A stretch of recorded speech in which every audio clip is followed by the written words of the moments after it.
Hello there, and welcome to the library. Today's story is The Call of Cthulhu. It introduces one of the most iconic creatures in cosmic horror. Lovecraft wrote this during a time when rapid scientific discoveries were expanding our understanding of the universe. A really interesting fact about this story is that it accidentally launched a massive, shared fictional universe. Lovecraft encouraged his writer friends to use his monsters in their own stories. And today, so many decades later, authors are still writing tales set in the Cthulhu Mythos. Also, Lovecraft famously noted that the name Cthulhu is an alien word that is technically impossible for human vocal cords to pronounce correctly. This narrative is formatted as a series of manuscripts, pieced together in an investigation about strange happenings. Now, sit tight and let's see what our characters uncovered. Found among the papers of the late Francis Wayland Thurston of Boston.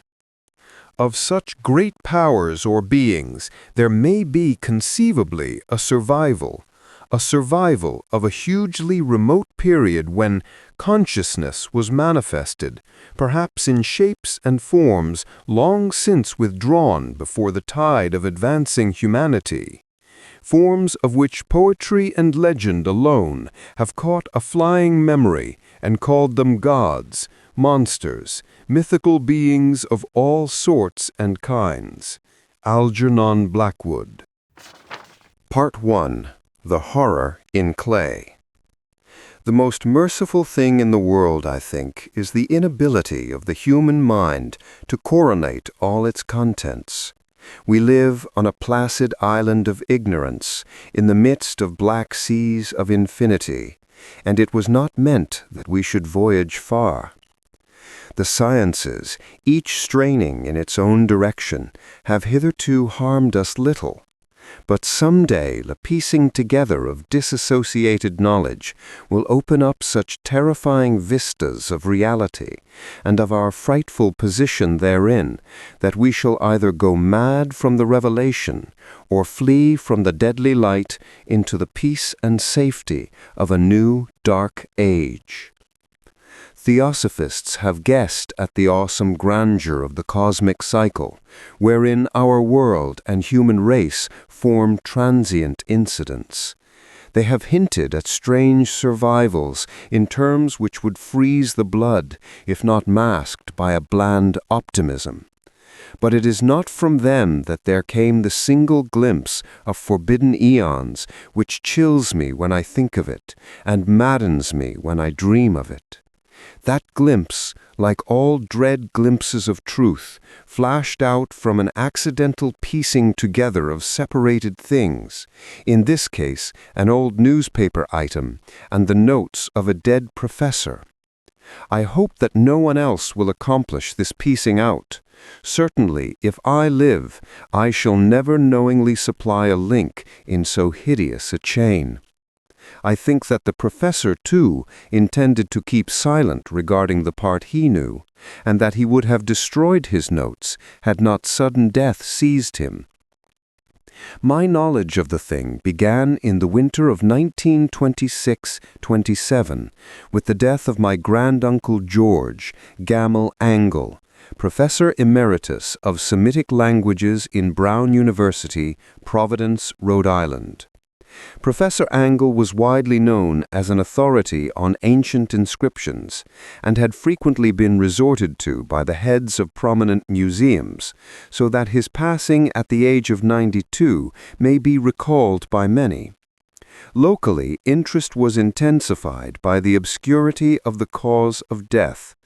The professor had been stricken whilst returning from the Newport boat, falling suddenly, as witnesses said, after having been jostled by a nautical-looking Negro who had come from one of the queer, dark courts on the precipitous hillside which formed a shortcut from the waterfront to the deceased's home in Williams Street.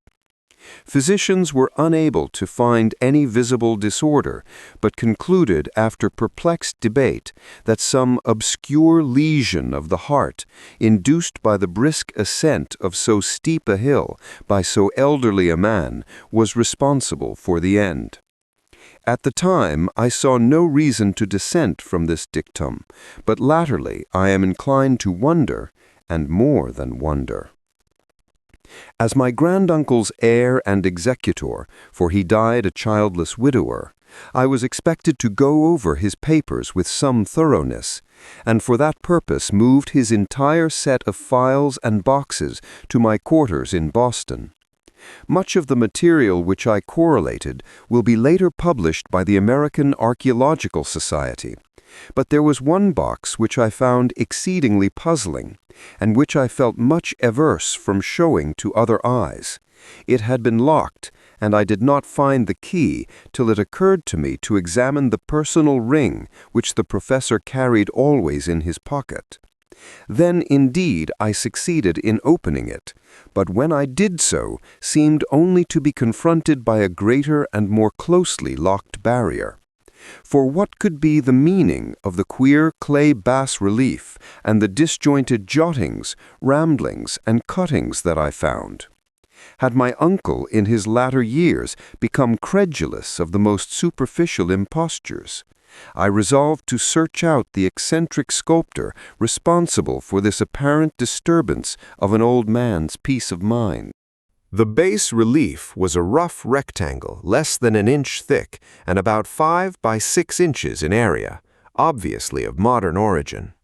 Its designs, however, were far from modern in atmosphere and suggestion, for although the vagaries of cubism and futurism are many and wild, they do not often reproduce that cryptic regularity which lurks in prehistoric writing.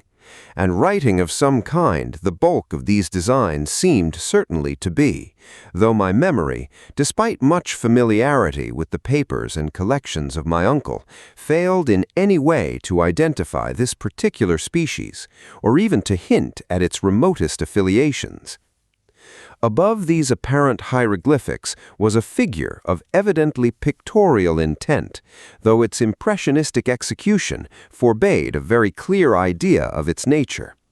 It seemed to be a sort of monster, or symbol representing a monster, of a form which only a diseased fancy could conceive. If I say that my somewhat extravagant imagination yielded simultaneous pictures of an octopus, a dragon, and a human caricature, I shall not be unfaithful to the spirit of the thing. A pulpy, tentacled head surmounted a grotesque and scaly body with rudimentary wings, but it was the general outline of the whole which made it most shockingly frightful. Behind the figure was a vague suggestion of a cyclopean architectural background. The writing accompanying this oddity was, aside from a stack of press cuttings, in Professor Angel's most recent hand, and made no pretense to literary style. What seemed to be the main document was headed Cthulhu Cult, in characters painstakingly printed to avoid the erroneous reading of a word so unheard of. The manuscript was divided into 2 sections, the first of which was headed 1925, Dream and Dream Work of H.A. Wilcox, 7 Thomas Street, Providence, R.I., and the second, Narrative of Inspector John R. Legrasse, 121 Bienville Street, New Orleans, L.A., at 1908 AASMTG, Notes on Same, and Prof. Webb's account. The other manuscript papers were all brief notes, some of them accounts of the queer dreams of different persons, some of them citations from theosophical books and magazines, notably W. Scott Eliot's Atlantis and the Lost Lemuria, and the rest comments on long-surviving secret societies and hidden cults, with references to passages in such mythological and anthropological sourcebooks as Fraser's Golden Bough and Miss Murray's Witch Cult in Western Europe. The cuttings largely alluded to outre mental illnesses and outbreaks of group folly or mania in the spring of 1925. The first half of the principal manuscript told a very peculiar tale. It appears that on March 1st, 1925, a thin, dark young man of neurotic and excited aspect had called upon Professor Angel bearing the singular clay bas-relief, which was then exceedingly damp and fresh. His card bore the name of Henry Anthony Wilcox, and my uncle had recognized him as the youngest son of an excellent family slightly known to him, who had latterly been studying sculpture at the Rhode Island School of Design and living alone near the Fleur-de-Lis building near that institution. Wilcox was a precocious youth of known genius but great eccentricity, and from childhood excited attention through the strange stories and odd dreams he was in the habit of relating. He called himself psychically hypersensitive, but the staid folk of the ancient commercial city dismissed him as merely queer. Never mingling much with his kind, he had gradually dropped from social visibility and was now known only to a small group of aesthetes from other towns. Even the Providence Art Club, anxious to preserve its conservatism, had found him quite hopeless. On the occasion of the visit, ran the professor's manuscript, the sculptor abruptly asked for the benefit of his host's archaeological knowledge in identifying the hieroglyphics on the bas-relief.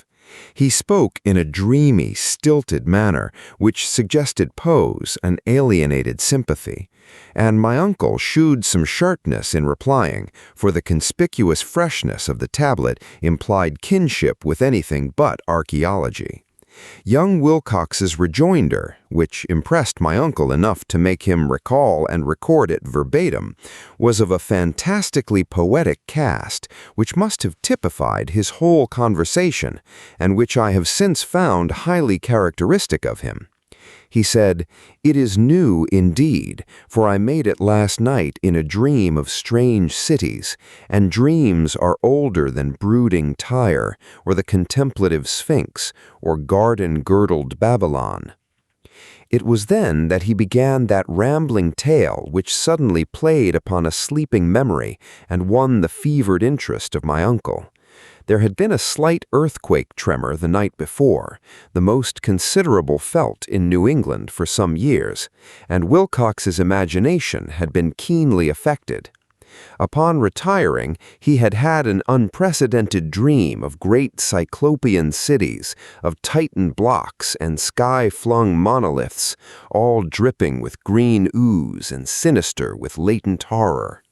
Hieroglyphics had covered the walls and pillars, and from some undetermined point below had come a voice that was not a voice, a chaotic sensation which only fancy could transmute into sound, but which he attempted to render by the almost unpronounceable jumble of letters Cthulhu Ftang. This verbal jumble was the key to the recollection that excited and disturbed Professor Angell. He questioned the sculptor with scientific minuteness and studied with almost frantic intensity the bas-relief on which the youth had found himself working, chilled and clad only in his nightclothes, when waking had stolen bewilderingly over him. My uncle blamed his old age, Wilcox afterward said, for his slowness in recognizing both hieroglyphics and pictorial design. Many of his questions seemed highly out of place to his visitor, especially those which tried to connect him with strange cults or societies, and Wilcox could not understand the repeated promises of silence which he was offered in exchange for an admission in some widespread mystical or paganly religious body. When Professor Angell became convinced that the sculptor was indeed ignorant of any cult or system of cryptic lore, he besieged his visitor with demands for future reports of dreams. This bore regular fruit, for after the first interview, the manuscript records daily calls of the young man, during which he related startling fragments of nocturnal imagery, whose burden was always some terrible cyclopean vista of dark and dripping stone, with a subterrene voice or intelligence shouting monotonously in enigmatical sense impacts, uninscribable save as gibberish. The two sounds most frequently repeated are those rendered by the letters Cthulhu and R'lyeh. On March 23rd, the manuscript continued, Wilcox failed to appear, and inquiries at his quarters revealed that he had been stricken with an obscure sort of fever and taken to the home of his family in Waterman Street. He had cried out in the night, arousing several other artists in the building, and had manifested since then only alternations of unconsciousness and delirium. My uncle at once telephoned the family, and from that time forward kept close watch of the case, calling often at the Thayer Street office of Dr. Toby, whom he learned to be in charge. The youth's febrile mind, apparently, was dwelling on strange things, and the doctor shuddered now and then as he spoke of them. They included not only a repetition of what he had formerly dreamed, but touched wildly on a gigantic thing, miles high, which walked or lumbered about. He at no time fully described this object, but occasional frantic words, as repeated by Dr. Toby, convinced the professor that it must be identical with the nameless monstrosity he had sought to depict in his dream sculpture. Reference to this object, the doctor added, was invariably a prelude to the young man's subsidence into lethargy. His temperature, oddly enough, was not greatly above normal, but his whole condition was otherwise such as to suggest true fever rather than mental disorder. On April 2nd, at about 3 p.m., every trace of Wilcox's malady suddenly ceased. He sat upright in bed, astonished to find himself at home, and completely ignorant of what had happened in dream or reality since the night of March 22nd. Pronounced well by his physician, he returned to his quarters in 3 days, but to Professor Angle he was of no further assistance. All traces of strange dreaming had vanished with his recovery, and my uncle kept no record of his night thoughts after a week of pointless and irrelevant accounts of thoroughly usual visions. Here the first part of the manuscript ended, but references to certain of the scattered notes gave me much material for thought, so much, in fact, that only the ingrained skepticism then forming my philosophy can account for my continued distrust of the artist. The notes in question were those descriptive of the dreams of various persons, covering the same period as that in which young Wilcox had had his strange visitations. My uncle, it seems, had quickly instituted a prodigiously far-flung body of inquiries amongst nearly all the friends whom he could question without impertinence, asking for nightly reports of their dreams and the dates of any notable visions for some time past. The reception of his request seems to have been varied, but he must at the very least have received more responses than any ordinary man could have handled without a secretary. This original correspondence was not preserved, but his notes formed a thorough and really significant digest. Average people in society and business, New England's traditional salt of the earth, gave an almost completely negative result, though scattered cases of uneasy but formless nocturnal impressions appear here and there, always between March 23rd and April 2nd, the period of young Wilcox's delirium. Scientific men were little more affected, though 4 cases of vague description suggest fugitive glimpses of strange landscapes, and in one case there is mention a dread of something abnormal. It was from the artists and poets that the pertinent answers came, and I know that panic would have broken loose had they been able to compare notes. As it was, lacking their original letters, I half suspected the compiler of having asked leading questions, or of editing the correspondence in corroboration of what he had latently resolved to see. That is why I continued to feel that Wilcox, somehow cognizant of the old data which my uncle had possessed, had been imposing on the veteran scientist. These responses from aesthetes told a disturbing tale. From February 28th to April 2nd, a large proportion of them had dreamed very bizarre things. the intensity of the dreams being immeasurably the stronger during the period of the sculptor's delirium. Over a fourth of those who reported anything reported scenes and half-sounds not unlike those which Wilcox had described, and some of the dreamers confessed acute fear of the gigantic, nameless thing visible toward the last.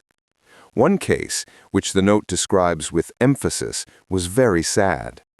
The subject, a widely known architect with leanings toward theosophy and occultism, went violently insane on the date of young Wilcox's seizure and expired several months later after incessant screamings to be saved from some escaped denizen of hell.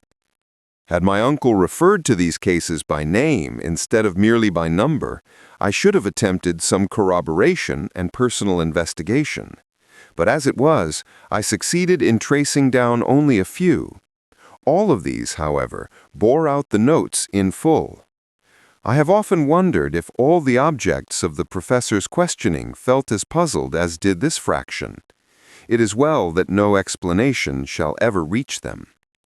The press cuttings, as I have intimated, touched on cases of panic, mania, and eccentricity during the given period.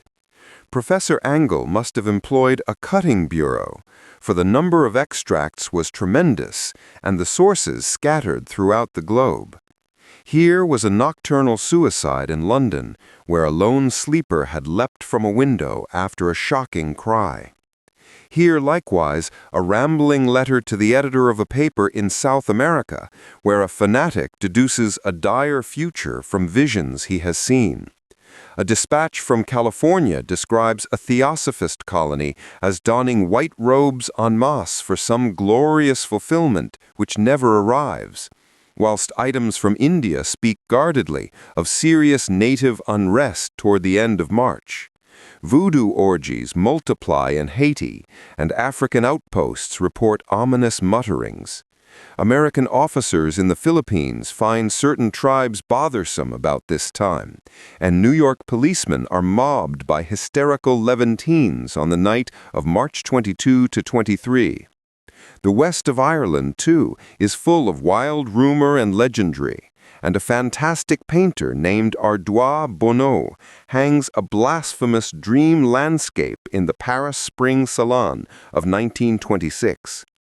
And so numerous are the recorded troubles in insane asylums that only a miracle can have stopped the medical fraternity from noting strange parallelisms and drawing mystified conclusions. A weird bunch of cuttings, all told, and I can at this date scarcely envision the callous rationalism with which I set them aside. But I was then convinced that young Wilcox had known of the older matters mentioned by the professor. Part 2. The Tale of Inspector Legrasse. The older matters which had made the sculptor's dream in bas relief so significant to my uncle formed the subject of the second half of his long manuscript. Once before, it appears, Professor Angel had seen the hellish outlines of the nameless monstrosity, puzzled over the unknown hieroglyphics, and heard the ominous syllables, which can be rendered only as Cthulhu. And all this in so stirring and horrible a connection that it is small wonder he pursued young Wilcox with queries and demands for data. The earlier experience had come in 1908, 17 years before, when the American Archaeological Society held its annual meeting in St. Louis. Professor Angel, as befitted one of his authority and attainments, had had a prominent part in all the deliberations, and was one of the first to be approached by the several outsiders who took advantage of the convocation to offer questions for correct answering and problems for expert solution.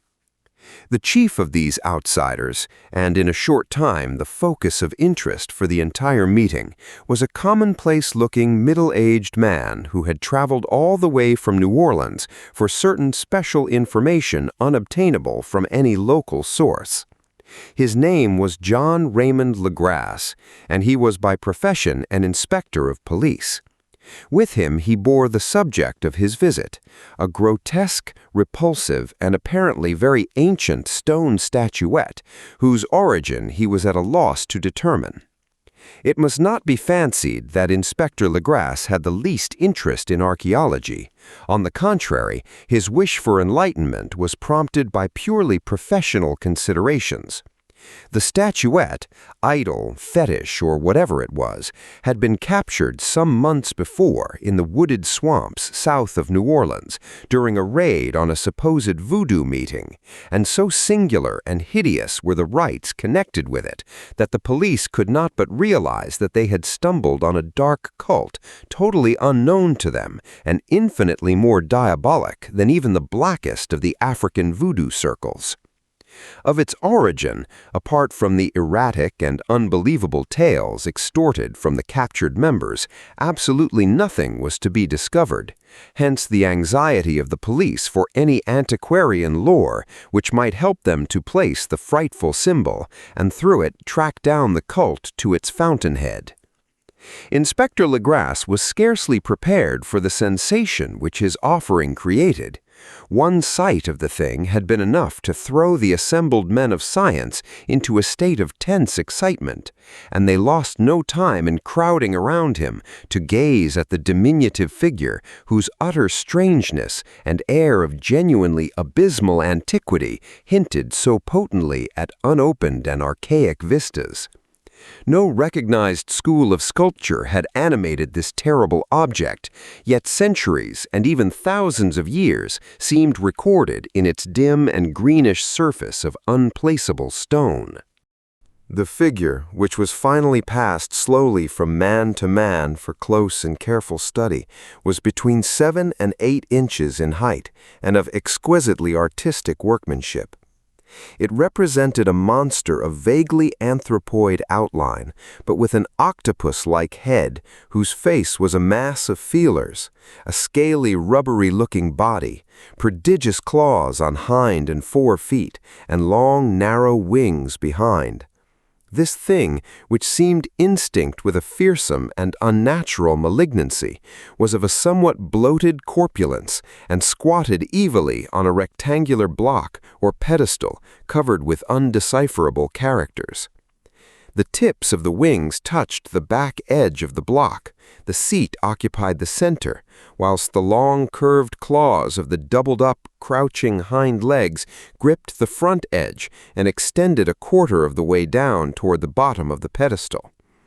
The cephalopod head was bent forward so that the ends of the facial feelers brushed the backs of huge fore paws which clasped the croucher's elevated knees.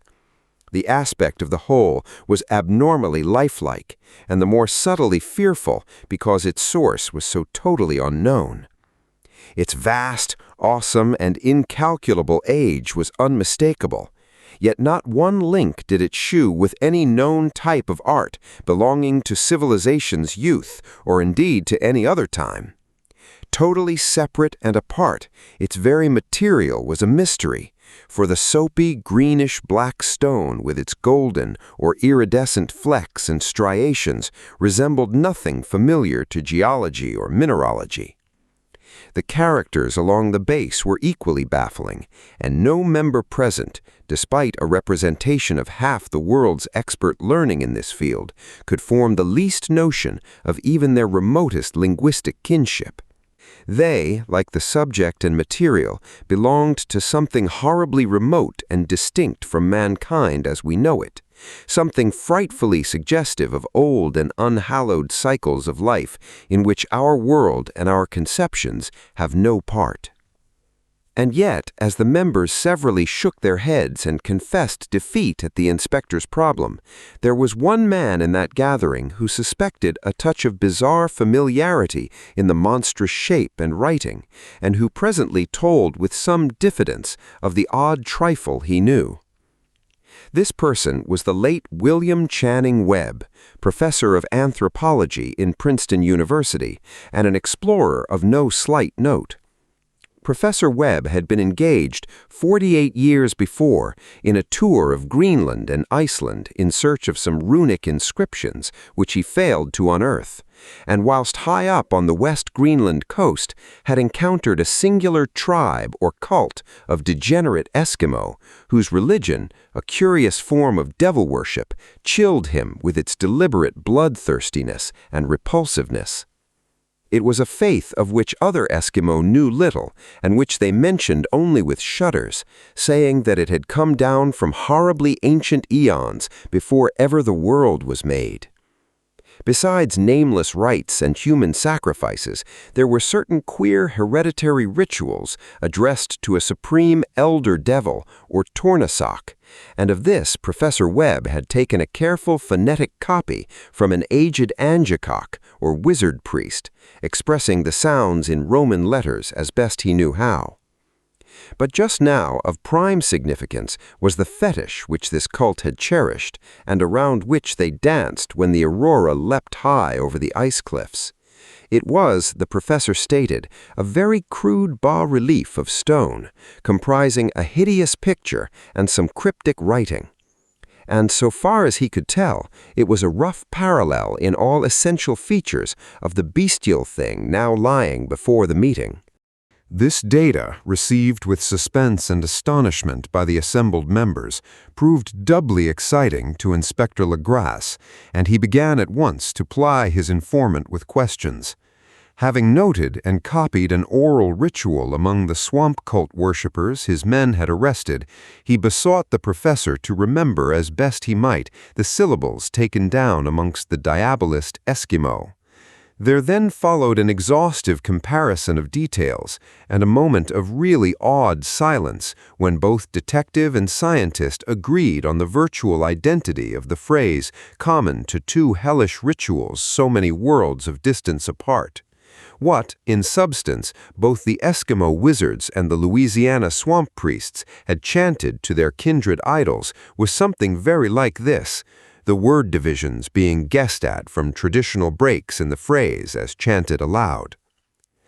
Fenglu menglunaf Cthulhu Rilye Wagan Nagel Ftagn. Legrasse had 1 point in advance of Professor Webb, for several among his mongrel prisoners had repeated to him what older celebrants had told them the words meant. This text, as given, ran something like this. In his house at Rilliers, dead Cthulhu waits dreaming. And now, in response to a general and urgent demand, Inspector Legrasse related as fully as possible his experience with the swamp worshippers, telling a story to which I could see my uncle attached profound significance. It savored of the wildest dreams of mythmaker and theosophist, and disclosed an astonishing degree of cosmic imagination among such half-castes and pariahs as might be expected to possess it. On November 1st, 1907, there had come to the New Orleans police a frantic summons from the swamp and lagoon country to the south.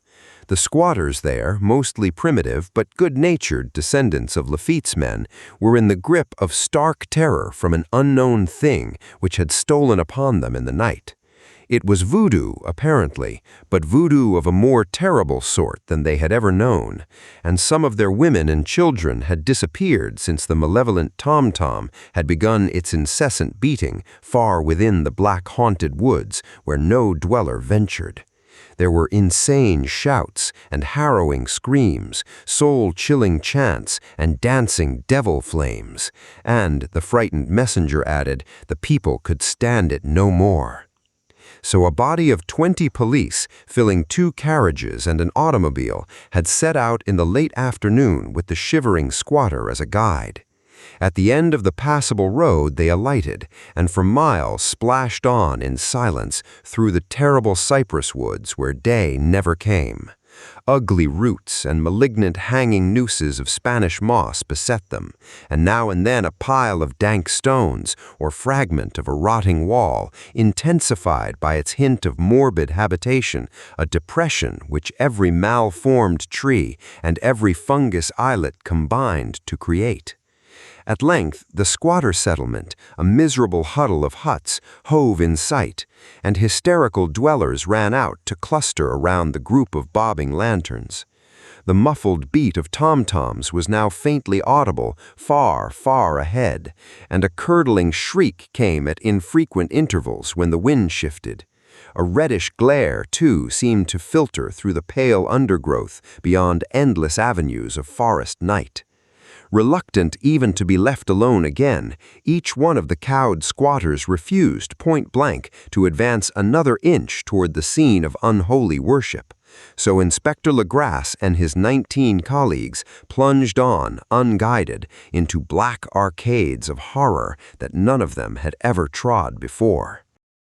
The region now entered by the police was one of traditionally evil repute, substantially unknown and untraversed by white men. There were legends of a hidden lake unglimpsed by mortal sight, in which dwelt a huge, formless white polypus thing with luminous eyes, and squatters whispered that bat-winged devils flew up out of caverns in inner earth to worship it at midnight. They said it had been there before D'Iberville, before La Salle, before the Indians, and before even the wholesome beasts and birds of the woods. It was nightmare itself, and to see it was to die. But it made men dream, and so they knew enough to keep away. The present voodoo orgy was, indeed, on the merest fringe of this abhorred area, but that location was bad enough. Hence perhaps the very place of the worship had terrified the squatters more than the shocking sounds and incidents. Only poetry or madness could do justice to the noises heard by Legrasse's men as they plowed on through the black morass toward the red glare and the muffled tom-toms.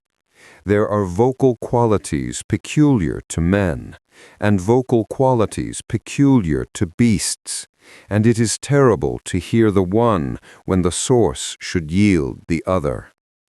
Animal fury and orgiastic license here whipped themselves to demoniac heights by howls and squawking ecstasies that tore and reverberated through those nighted woods like pestilential tempests from the gulfs of hell.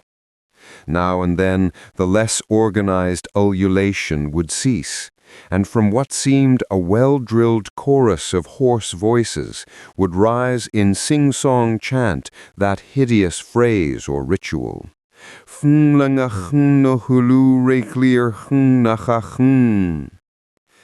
the men, having reached a spot where the trees were thinner, came suddenly in sight of the spectacle itself. 4 of them reeled, 1 fainted, and 2 were shaken into a frantic cry, which the mad cacophony of the orgy fortunately deadened. Legrasse dashed swamp water on the face of the fainting man, and all stood trembling and nearly hypnotized with horror. In a natural glade of the swamp stood a grassy island of perhaps an acre's extent, clear of trees and tolerably dry. On this now leapt and twisted a more indescribable horde of human abnormality than any but a Sime or an Angarola could paint. Void of clothing, this hybrid spawn were braying, bellowing, and writhing about a monstrous ring-shaped bonfire, in the center of which, revealed by occasional rifts in the curtain of flame, stood a great granite monolith some 8 feet in height, on top of which, incongruous with its diminutiveness, rested the noxious carven statuette. From a wide circle of 10 scaffolds, set up at regular intervals with the flame-girt monolith as a center, hung, head downward, the oddly marred bodies of the helpless squatters who had disappeared. It was inside this circle that the ring of worshippers jumped and roared, the general direction of the mass motion being from left to right in endless bacchanal between the ring of bodies and the ring of fire. It may have been only imagination, and it may have been only echoes, which induced one of the men, an excitable Spaniard, to fancy he heard antiphonal responses to the ritual from some far and unillumined spot deeper within the wood of ancient legendry and horror. This man, Joseph D. Galvez, I later met and questioned, and he proved distractingly imaginative.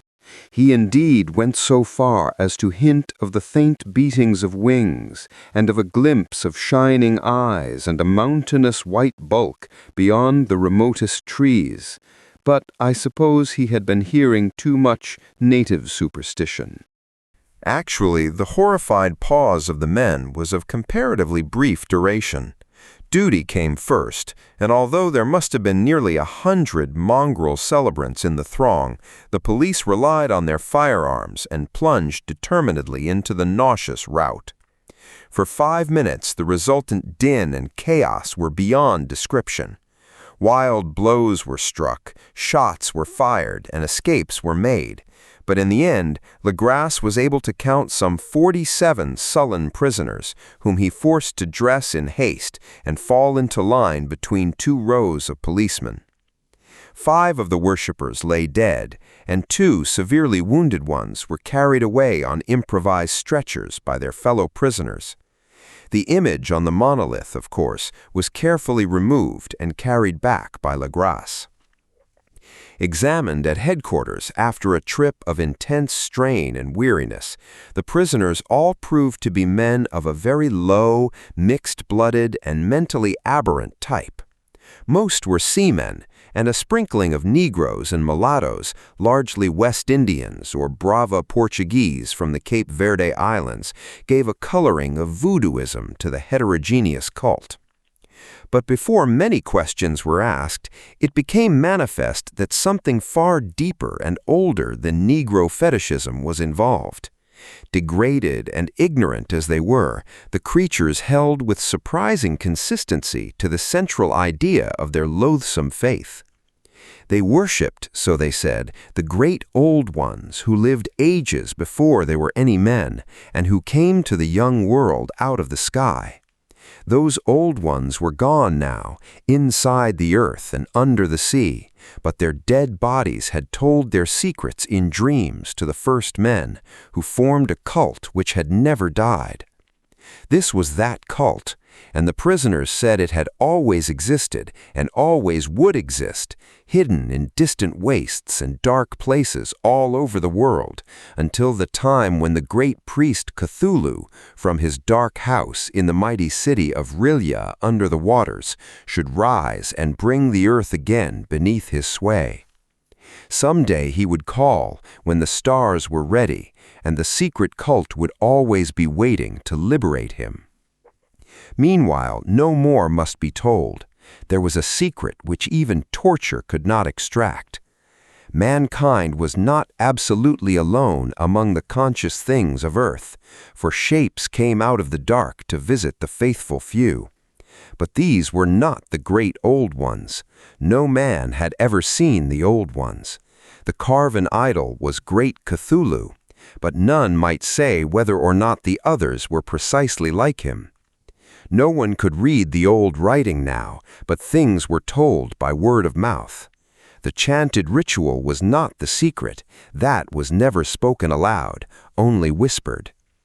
The chant meant only this: in his house at Rilya, dead Cthulhu waits dreaming. Only 2 of the prisoners were found sane enough to be hanged, and the rest were committed to various institutions. All denied a part in the ritual murders, and averred that the killing had been done by black-winged ones, which had come to them from their immemorial meeting place in the haunted wood. But of those mysterious allies, no coherent account could ever be gained.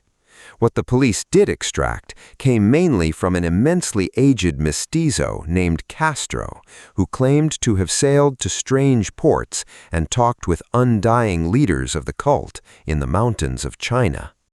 Old Castro remembered bits of hideous legend that paled the speculations of theosophists and made man and the world seem recent and transient indeed. There had been aeons when other things ruled on the earth, and they had had great cities. Remains of them, he said the deathless Chinaman had told him, were still to be found as cyclopean stones on islands in the Pacific. They all died vast epochs of time before men came.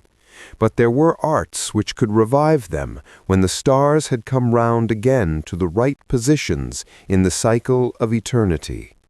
They had indeed come themselves from the stars and brought their images with them. These great old ones, Castro continued, were not composed altogether of flesh and blood. They had shape, for did not this star-fashioned image prove it? But that shape was not made of matter. When the stars were right, they could plunge from world to world through the sky, but when the stars were wrong, they could not live.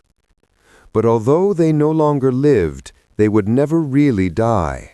They all lay in stone houses in their great city of Rillier, preserved by the spells of mighty Cthulhu for a glorious resurrection when the stars and the earth might once more be ready for them. But at that time, some force from outside must serve to liberate their bodies. The spells that preserved them intact likewise prevented them from making an initial move, and they could only lie awake in the dark and think, whilst uncounted millions of years rolled by. They knew all that was occurring in the universe, but their mode of speech was transmitted thought. Even now they talked in their tombs. When, after infinities of chaos, the first men came, the great old ones spoke to the sensitive among them by molding their dreams, for only thus could their language reach the fleshly minds of mammals. Then, whispered Castro, those first men formed the cult around small idols which the great ones shewed them, idols brought in dim eras from dark stars.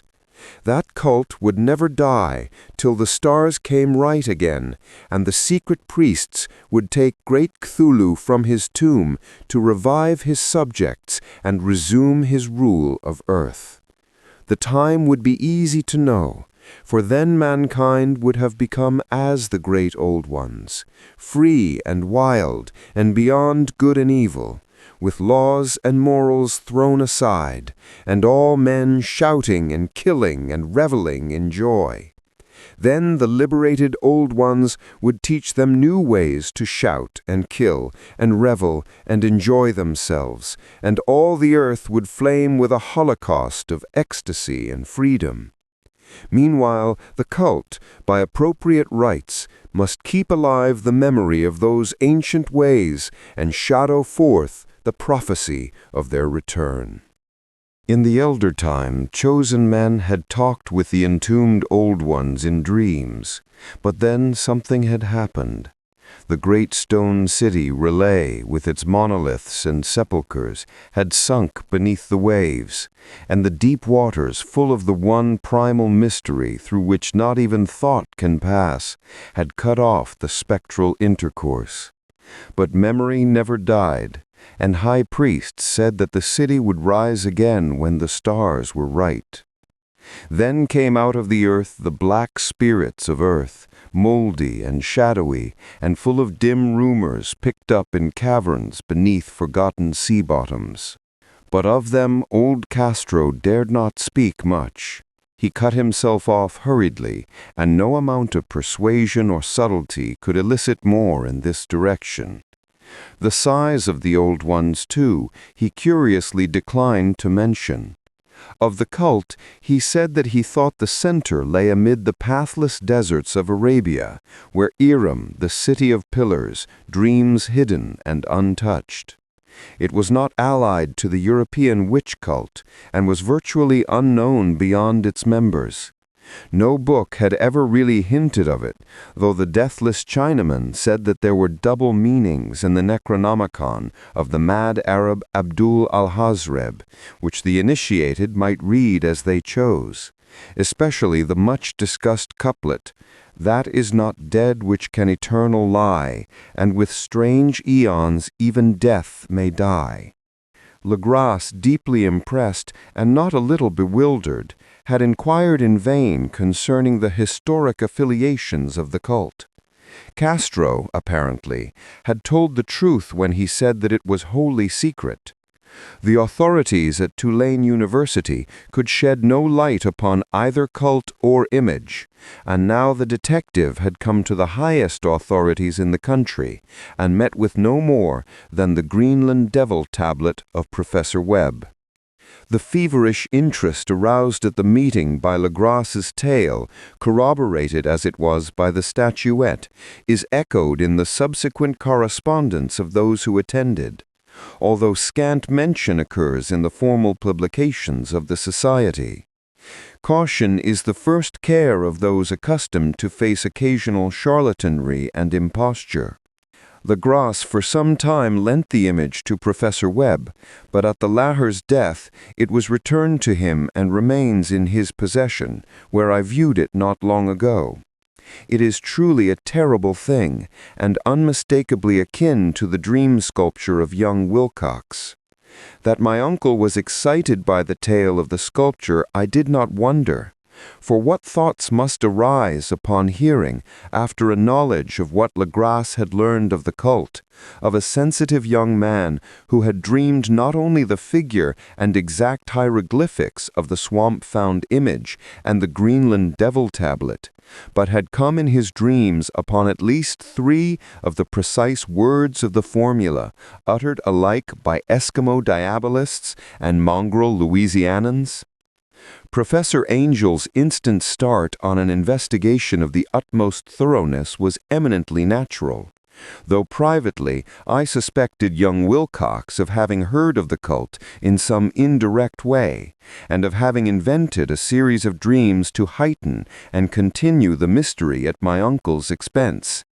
The dream narratives and cuttings collected by the professor were of course strong corroboration, but the rationalism of my mind and the extravagance of the whole subject led me to adopt what I thought the most sensible conclusions. So, after thoroughly studying the manuscript again and correlating the theosophical and anthropological notes with the cult narrative of Legrasse, I made a trip to Providence to see the sculptor and give him the rebuke I thought proper for so boldly imposing upon a learned and aged man. Wilcox still lived alone in the Fleur-de-Lis building in Thomas Street, a hideous Victorian imitation of 17th-century Breton architecture, which flaunts its stuccoed front amidst the lovely colonial houses on the ancient hill and under the very shadow of the finest Georgian steeple in America. I found him at work in his rooms, and at once conceded from the specimens scattered about that his genius is indeed profound and authentic. He will, I believe, sometime be heard from as one of the great decadents, for he has crystallized in clay and will one day mirror in marble those nightmares and fantasies which Arthur Machen evokes in prose and Clark Ashton Smith makes visible in verse and in painting. Dark, frail, and somewhat unkempt in aspect, he turned languidly at my knock and asked me my business without rising. When I told him who I was, he displayed some interest, for my uncle had excited his curiosity in probing his strange dreams, yet had never explained the reason for the study. I did not enlarge his knowledge in this regard, but sought with some subtlety to draw him out. In a short time I became convinced of his absolute sincerity, for he spoke of the dreams in a manner none could mistake. They and their subconscious residuum had influenced his art profoundly, and he showed me a morbid statue whose contours almost made me shake with the potency of its black suggestion. He could not recall having seen the original of this thing, except in his own dream bas-relief, but the outlines had formed themselves insensibly under his hands. It was, no doubt, the giant shape he had raved of in delirium. That he really knew nothing of the hidden cult, save from what my uncle's relentless catechism had let fall, he soon made clear. And again I strove to think of some way in which he could possibly have received the weird impressions. He talked of his dreams in a strangely poetic fashion, making me see with terrible vividness the damp cyclopean city of slimy green stone, whose geometry, he oddly said, was all wrong, and hear with frightened expectancy the ceaseless, half-mental calling from underground, Cthulhu Tan, Cthulhu Tan. These words had formed part of that dread ritual which told of dead Cthulhu's dream vigil in his stone vault at Real Ye, and I felt deeply moved despite my rational beliefs. Wilcox, I was sure, had heard of the cult in some casual way and had soon forgotten it amidst the mass of his equally weird reading and imagining. Later, by virtue of its sheer impressiveness, it had found subconscious expression in dreams, in the bas-relief, and in the terrible statue I now beheld, so that his imposture upon my uncle had been a very innocent one. The youth was of a type at once slightly affected and slightly ill-mannered, which I could never like, but I was willing enough now to admit both his genius and his honesty. I took leave of him amicably and wish him all the success his talent promises. The matter of the cult still remained to fascinate me, and at times I had visions of personal fame from researches into its origin and connections. I visited New Orleans, talked with Legrasse and others of that old-time raiding party, saw the frightful image, and even questioned such of the mongrel prisoners as still survived. Old Castro, unfortunately, had been dead for some years. What I now heard so graphically at first hand, though it was really no more than a detailed confirmation of what my uncle had written, excited me afresh. For I felt sure that I was on the track of a very real, very secret, and very ancient religion whose discovery would make me an anthropologist of note. My attitude was still of absolute materialism, as I wish it still were, and I discounted with almost inexplicable perversity the coincidence of the dream notes and odd cuttings collected by Professor Angle. One thing I began to suspect, and which I now fear I know, is that my uncle's death was far from natural.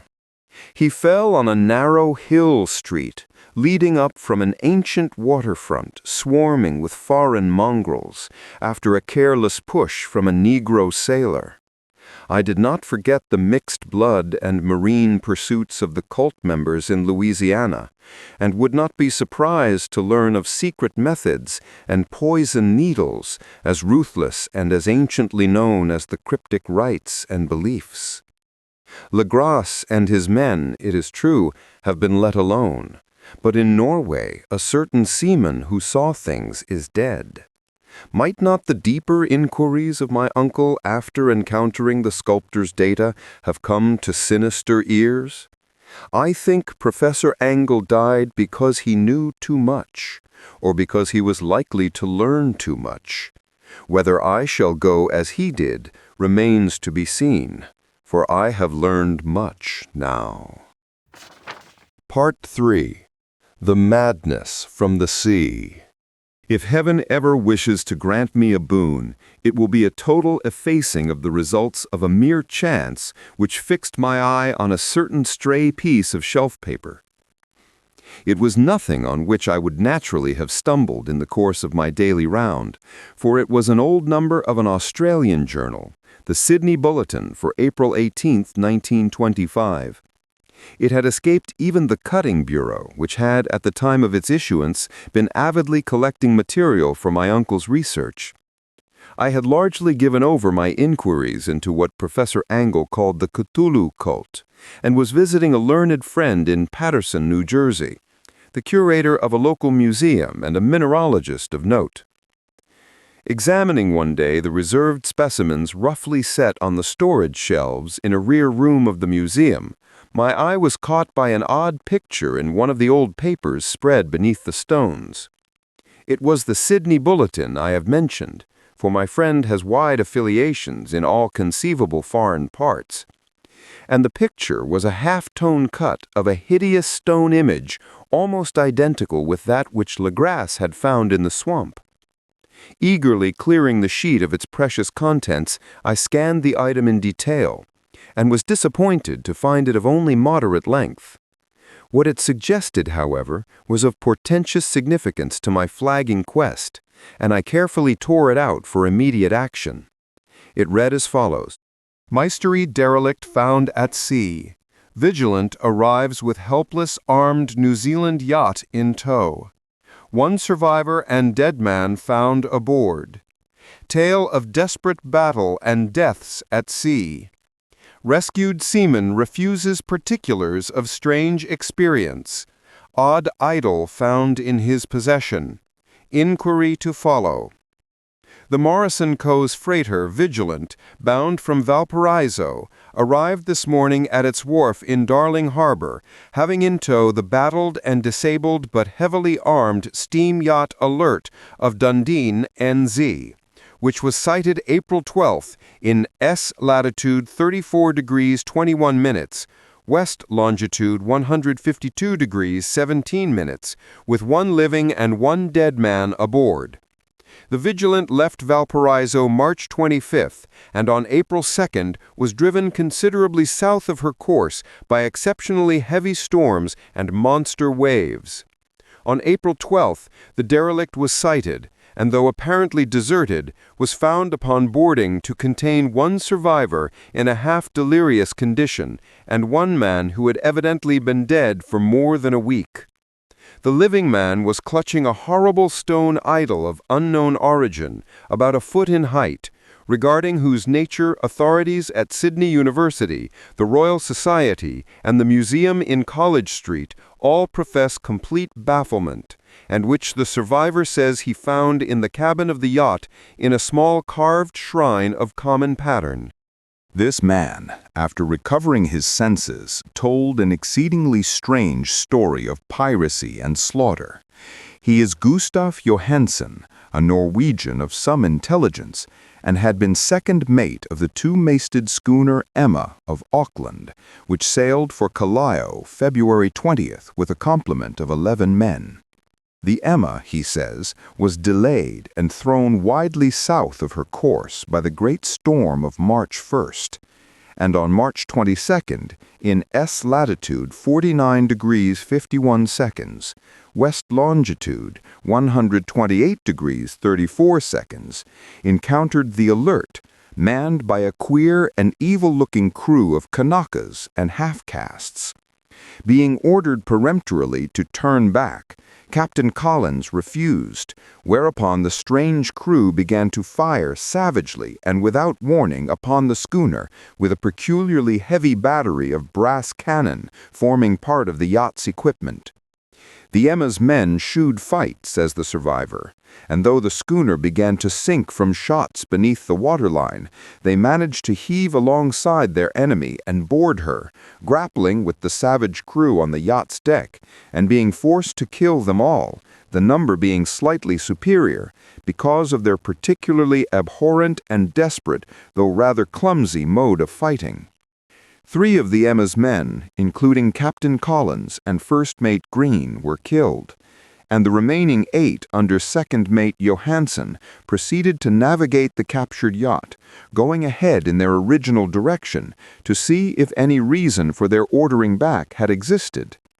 The next day, it appears, they raised and landed on a small island, although none is known to exist in that part of the ocean, and 6 of the men somehow died ashore, though Johansen is queerly reticent about this part of his story, and speaks only of their falling into a rock chasm. Later, it seems, he and one companion boarded the yacht and tried to manage her, but were beaten about by the storm of April 2nd. From that time till his rescue on the 12th, the man remembers little, and he does not even recall when William Bryden, his companion, died. Bryden's death reveals no apparent cause and was probably due to excitement or exposure. Cable advices from Dunedin report that the Alert was well known there as an island trader and bore an evil reputation along the waterfront. It was owned by a curious group of half-castes whose frequent meetings and night trips to the woods attracted no little curiosity, and it had set sail in great haste just after the storm and earth tremors of March 1st.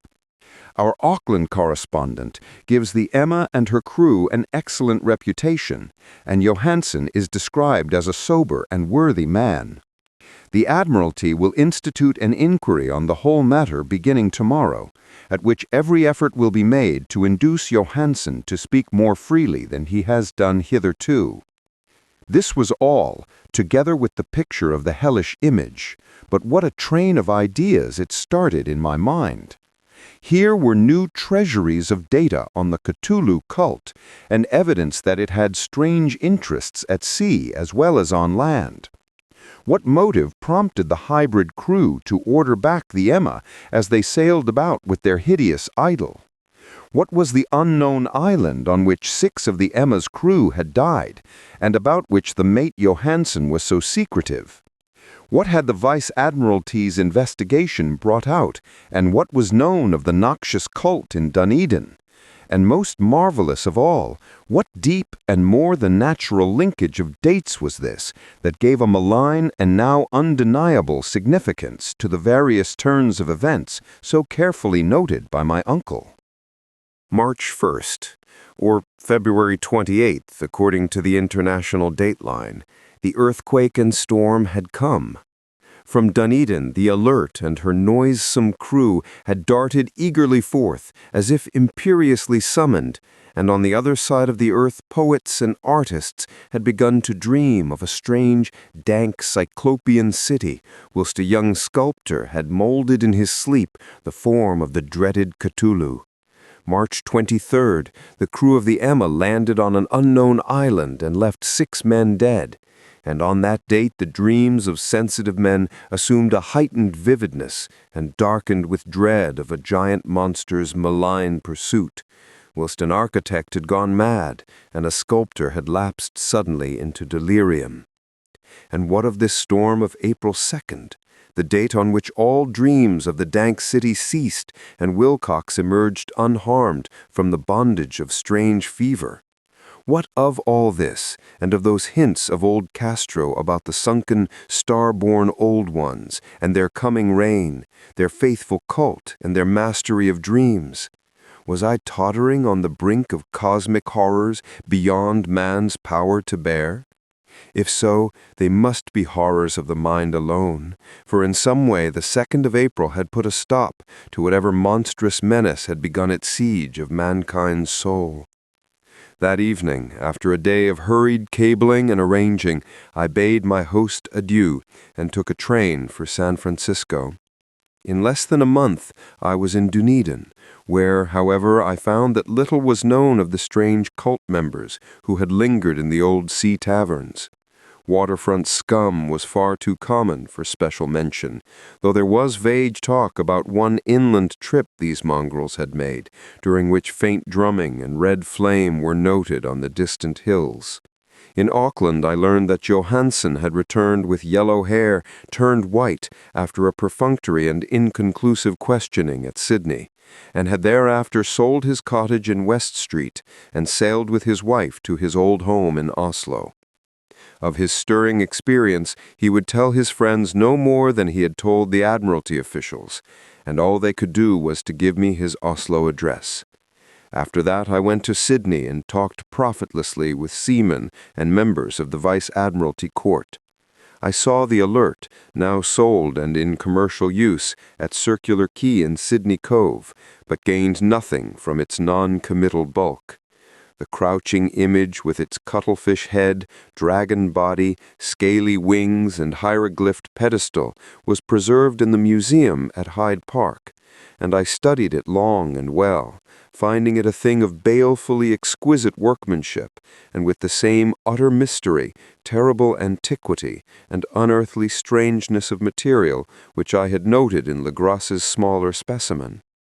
Geologists, the curator told me, found it a monstrous puzzle, for they vowed that the world held no rock like it. Then I thought with a shudder of what old Castro had told Legrasse about the primal great ones. They had come from the stars and had brought their images with them.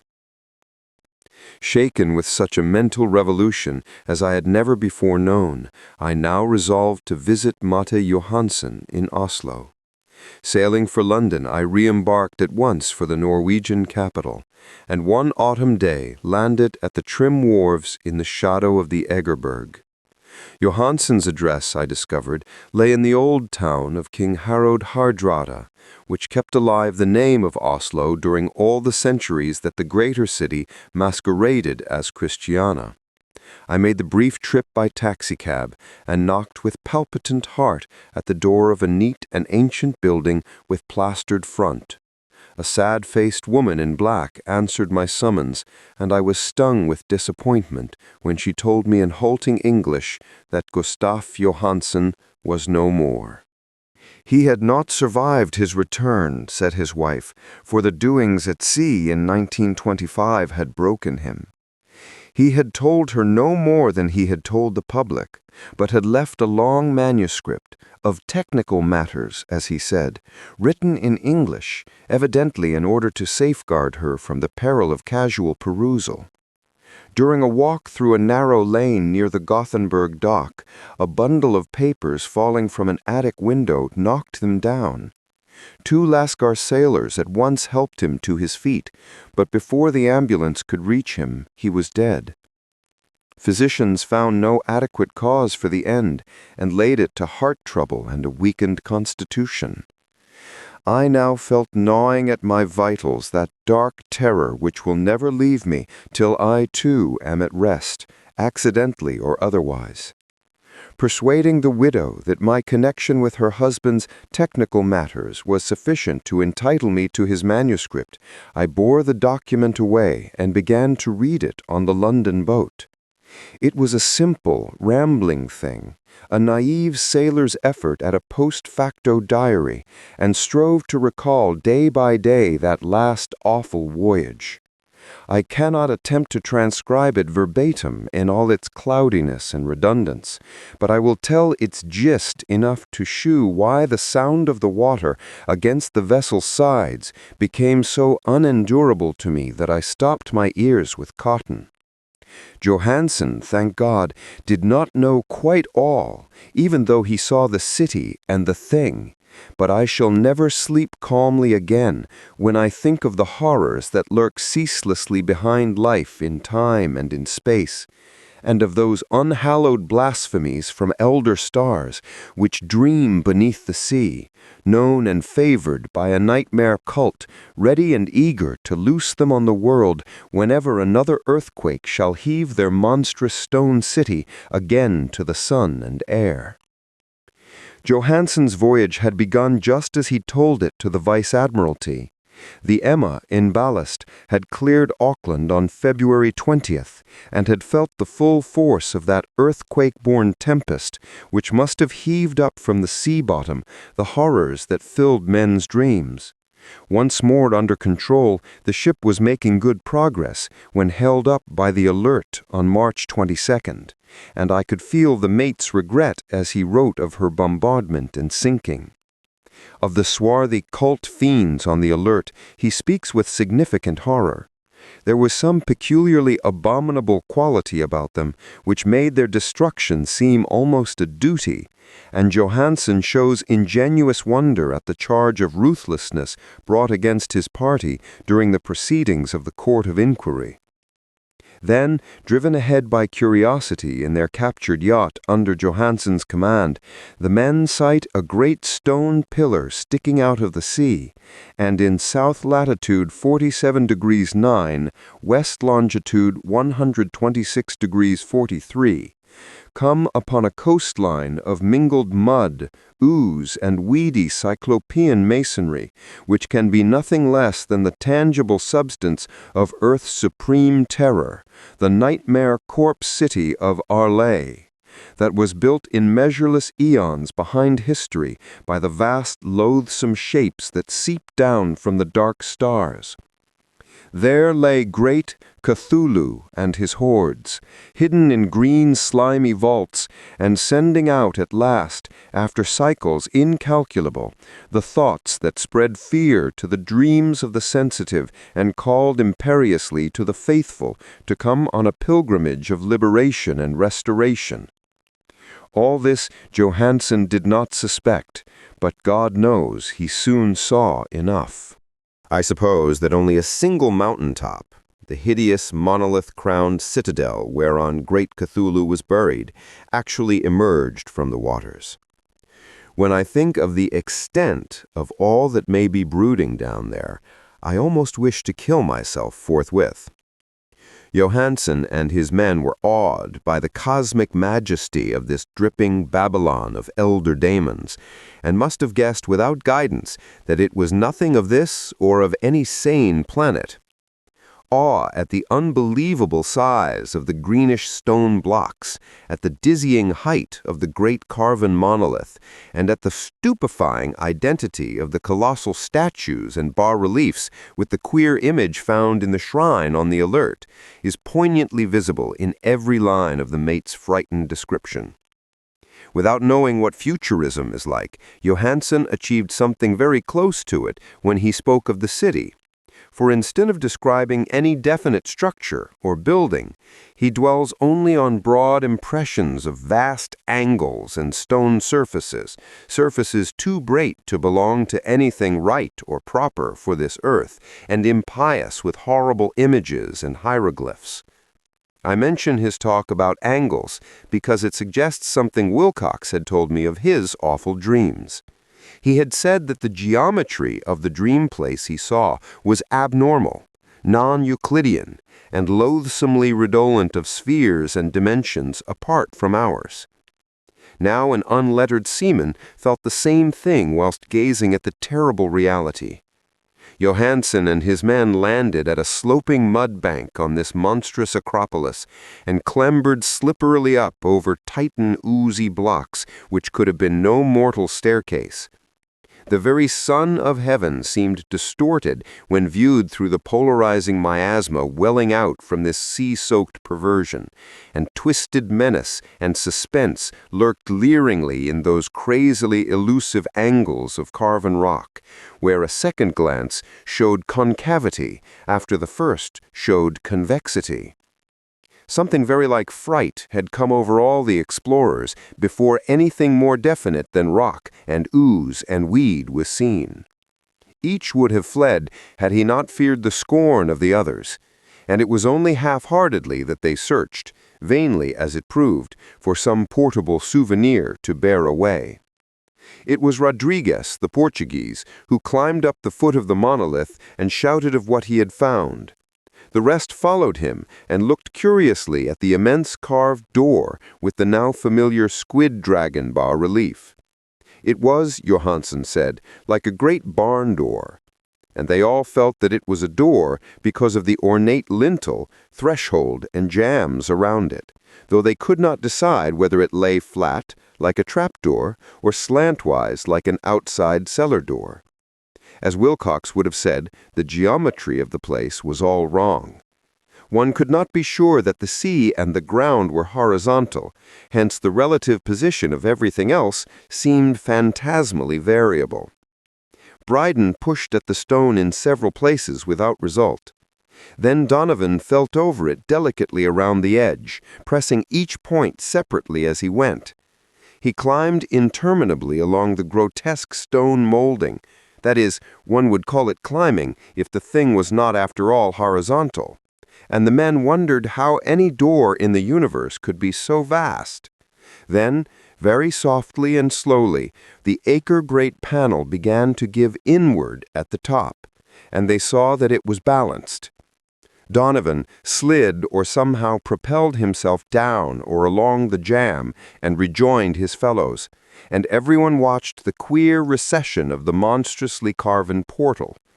In this fantasy of prismatic distortion, it moved anomalously in a diagonal way, so that all the rules of matter and perspective seemed upset. The aperture was black with a darkness almost material. That tenebrousness was indeed a positive quality, for it obscured such parts of the inner walls as ought to have been revealed, and actually burst forth like smoke from its aeon-long imprisonment, visibly darkening the sun as it slumped away into the shrunken and gibbous sky on flapping membranous wings.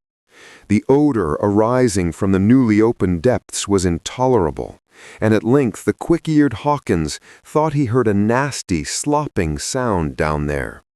Everyone listened, and everyone was listening still, when it lumbered slobberingly into sight and gropingly squeezed its gelatinous green immensity through the black doorway into the tainted outside air of that poisoned city of madness. Poor Johansen's handwriting almost gave out when he wrote of this. Of the 6 men who never reached the ship, he thinks 2 perished of pure fright in that accursed instant. The thing cannot be described. There is no language for such abysms of shrieping and immemorial lunacy, such eldritch contradictions of all matter, force, and cosmic order. A mountain walked or stumbled. God, what wonder that across the earth a great architect went mad, and poor Wilcox raved with fever in that telepathic instant. The thing of the idols, the green, sticky spawn of the stars, had awaked to claim his own. The stars were right again, and what an age-old cult had failed to do by design, a band of innocent sailors had done by accident. After vigintillions of years, great Cthulhu was loose again, and ravening for delight. 3 men were swept up by the flabby claws before anybody turned. God rest them, if there be any rest in the universe. They were Donovan, Guerrera, and Angstrom. Parker slipped as the other 3 were plunging frenziedly over endless vistas of green-crusted rock to the boat, and Johansen swears he was swallowed up by an angle of masonry which shouldn't have been there, an angle which was acute, but behaved as if it were obtuse. So only Bryden and Johansen reached the boat and pulled desperately for the alert as the mountainous monstrosity flopped down the slimy stones and hesitated floundering at the edge of the water.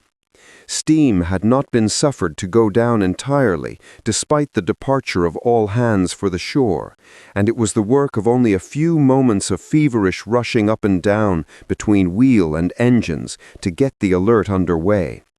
Slowly, amidst the distorted horrors of that indescribable scene, she began to churn the lethal waters, whilst on the masonry of that charnel shore that was not of earth, the Titan thing from the stars slavered and gibbered like Polytheme cursing the fleeing ship of Odysseus.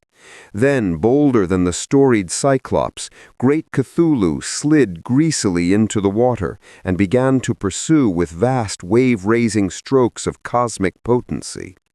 Bryden looked back and went mad, laughing shrilly as he kept on laughing at intervals, till death found him one night in the cabin, whilst Johansen was wandering deliriously. But Johansen had not yet given out. Knowing that the thing could surely overtake the alert until steam was fully up, he resolved on a desperate chance, and setting the engine for full speed, ran lightning-like on deck and reversed the wheel.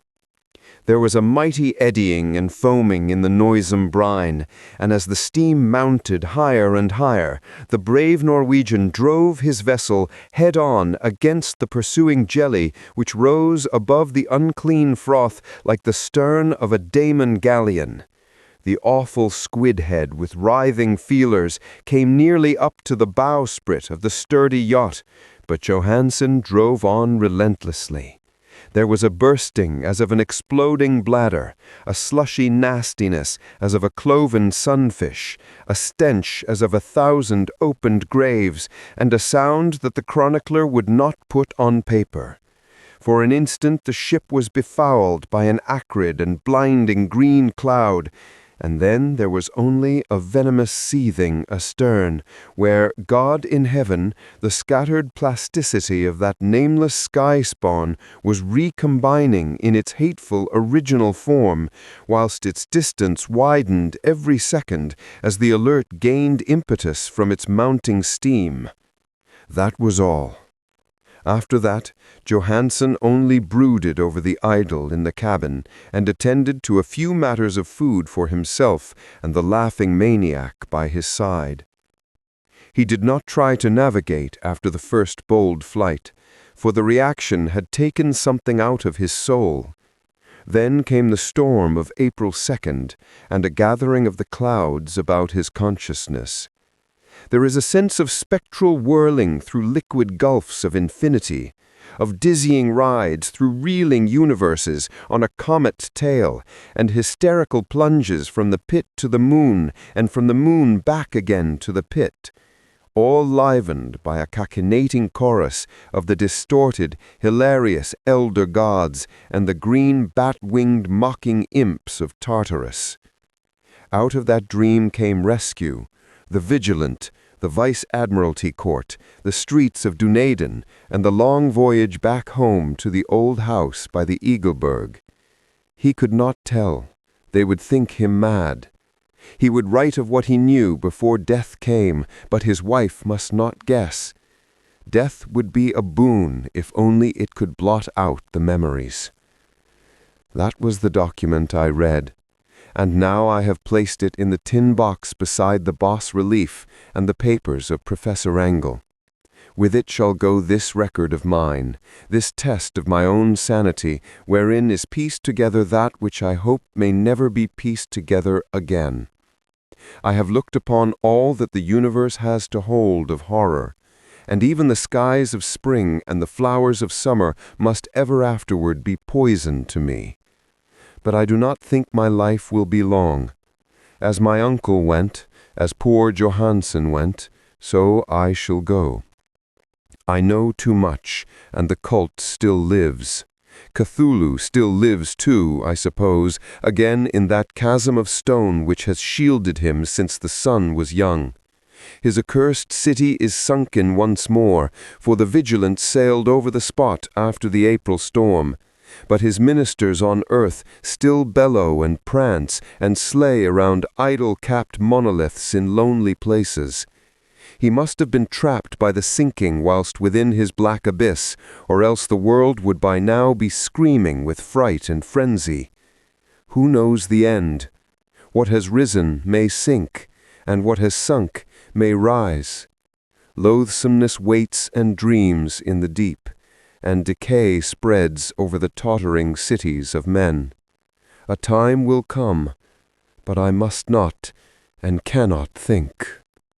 Let me pray that, if I do not survive this manuscript, my executors may put caution before audacity and see that it meets no other eye. Thank you for watching. If you enjoy the experience, like and subscribe. It really helps the channel. See you in the next video.